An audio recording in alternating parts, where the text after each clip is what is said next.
Pakistan, the issue today is not about extremists and liberals. This is a deliberate issue which has been thrust upon not only Pakistan, but the entire Muslim world.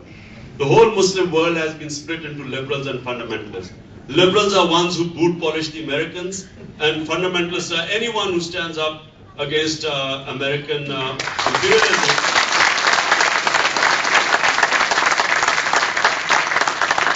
In other words, it has nothing. What if I am called a hardliner, and by the way, Musharraf called me a terrorist without a beard. So it has nothing to do with my religious beliefs. It has everything to do with my political beliefs. So Mujahideen were called religious fanatics by the Russians during the Soviet Afghan invasion, and by Americans. George Bush called the Mujahideen leaders that he reminded him of the founding fathers of the United States. Now the same people are being called terrorists for doing exactly the same thing by the Americans. Okay? So remember, this whole war on terror has nothing to do with religion. It's got to do with politics. And behind every terrorism there is politics. Why doesn't anyone call that today a bomb went off a suicide bomber went off in Sri Lanka? Why don't they call it Hindu terrorism?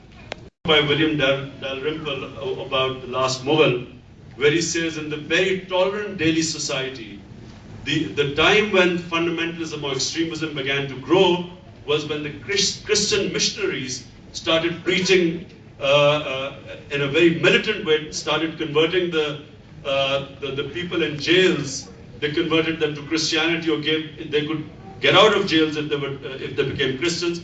As a result, in reaction, you found Muslims and Hindus taking extreme position. Until then, the whole society was very tolerant. So remember, don't confuse. What happened in Lal Masjid was fundamentalism. These women who walked around with sticks, because there was such a proliferation of vulgarity for these people, for what their views were, that they decided to do something about it. But it's not something to be, you don't kill such people. It's just it's a question of being sensitive to other people's way of thinking.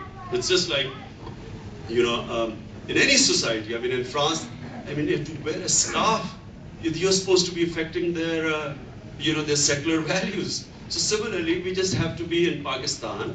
We have a westernized classes and all this is, by the way, because of this distorted education system, where the elite goes into English medium schools, completely different culture.